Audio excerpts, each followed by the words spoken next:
अकलूजमधली होणारी वाहतूक कोंडी किंवा वाहतूक नियंत्रण पुढं कसं करावं. कारण का आपण जर बघितलं तर अलीकडच्या काळामध्ये प्रत्येक घरोघरी टू व्हीलर किंवा चारचाकीचं संख्या ही वाढलेली आहे. आणि त्याचबरोबर अकलूजमधले रस्ते देखील आता कामं चालू असल्यामुळे काही ठिकाणी अडथळा निर्माण होतोय. त्याचबरोबर जे नवीन आपलं जर महर्षी चौकासारखं ठिकाण पाहिलं तर त्या ठिकाणी सगळी बाजारपेठ आल्यामुळे नवीन वाहतुकीच्या समस्या निर्माण व्हायला लागलेल्या आहेत. मग त्याच्यावरच्या उपाययोजना नगरपालिकेने आज कामाचं आपण जर बघितलं तर नवीन स्टँडपासून महावीर स्तंभाकडे जाणारा रस्ता हा आपण आता 60 फुटाचा करतोय. आणि त्याचबरोबर आज आपल्या PI साहेबांनी जे नवीन सूचना मांडलेल्या आहेत की जे बाजारपेठेतले मुख्य रस्ते आहेत त्या ठिकाणी ऑल्टरनेट डे पार्किंग म्हणजे P1 P2 पार्किंग अशा प्रकारचा प्रस्ताव पोलीस प्रशासनाकडनं आलेला आहे. त्याचबरोबर काही रस्ते वन वे करण्यासंदर्भातचा देखील प्रस्ताव हा पोलीस प्रशासनाने मांडलेला आहे. आणि अतिशय चांगला प्रतिसाद हा अकलूजच्या नागरिकांनी दिलेला आहे.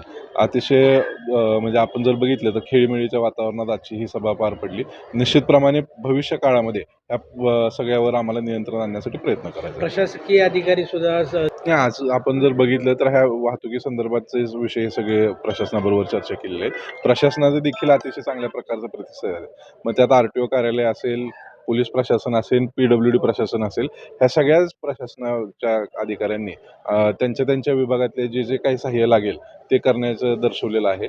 अकलूज नगर परिषदेच्या वतीने जे काही सहाय्य लागतंय मग त्यात रस्त्यांचं मार्किंग करणं असेल किंवा लोकांचे प्रतिनिधित्व स्वीकारून तिथं त्यांचे सूचना हरकती मांडण्यासंदर्भातचं काम असेल, हे सगळं काम आम्ही करतोय. आणि येत्या म्हणजे आत्ता जर आपण बघितलं तर शाळेला सुट्ट्या लागलेल्या आहेत आणि ह्या अकलूजमधली रहदारी त्या काही प्रमाणात कमी आहे. शाळा चालू होण्याआधी अकलूजमध्ये एक वाहतुकीला शिस्त लागावी ह्या हेतूने खऱ्या अर्थाने आज मिटिंग घेतली. आणि उद्या 1 मे महाराष्ट्र दिन ह्या निमित्ताने आम्ही उद्यापासून ह्याची अंमलबजावणी चालू करतो.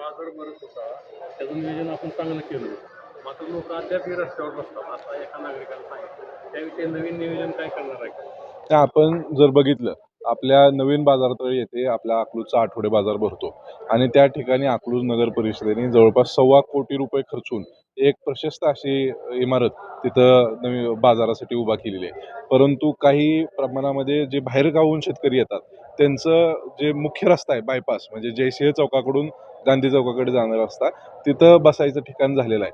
आम्ही वारंवार सूचना देऊन देखील त्यात काही बदल झालेला नाही. तरी देखील मी 1-2दा मीटिंग घेऊन प्रयत्न केला आहे. निश्चितप्रमाणे आता पोलीस प्रशासनाने देखील ह्यात दखल घेतलेली आहे. आम्ही त्यांना विनंती करू आणि त्यांच्या देखील काही जर सुविधा आम्हाला करून देण्यासंदर्भातचं कारवाई असेल तर निश्चितप्रमाणे अकलूज नगर परिषद त्यांनाही देखील मदत करेल. गांधी चौक हा रस्ता जो आहे ते पुण्याच्या मालकीचा आहे आणि तो कधी दुरुस्त आणि नागरिकांची मालकी. आपण जर बघितलं मी आपल्या आता 4-5 महिन्यापूर्वी आपल्या अकलूज नगर परिषदेच्या निवडणुका झाल्या त्यामध्ये देखील हा बराचसा प्रश्न आपण सगळ्यांनी विचारला होता. हा प्रश्न जर आपण बघितलं तर हा मूळ रस्ता आहे PWDचा. PWD कडनं तो रस्ता हँडओव्हर आता आम्ही नगरपालिका करून घेतोय आणि त्याची प्रक्रिया अद्याप चालू आहे. मी अकलूजमध्ये जवळपास राज्य नगरोत्थानमधनं ₹120 कोटी रस्ता निधी हा अकलूज नगर परिषदेला आणलेला आहे. आणि त्यासाठी म्हणून आम्ही आता PWD म्हणले की तो रस्ता जर आम्हाला हँडओव्हर करून दिला तर त्याच्यावर आम्ही निधी वर्ग करू आणि त्या संदर्भातली सर्व प्रक्रिया आता आमच्याकडनं काम बदल प्रस्ताव करून आम्ही वरिष्ठ पातळीवर पाठवलेला आहे. येत्या महिन्याभरामध्ये आम्हाला खात्री आहे की ह्याची मंजुरी आम्हाला मिळेल आणि अतिशय चांगल्या प्रकारचा 4 पदरी रस्ता सिमेंट करण्याचा हा जयसिंह चौकापासून गांधी चौकापासून मसूदमळा असा हा संपूर्ण रस्ता 4 पदरी सिमेंटचा होणार. अकलूज गावातले जर आपण सिग्नलचा इतिहास पाहिला तर अकलूज ग्रामपंचायत असताना ग्रामपंचायतीला सिग्नल मिळणारा हे पहिलं गाव अकलूज होतं. आदरणीय विजयदादांनी त्या काळी आपल्या गावामध्ये सिग्नल लावले.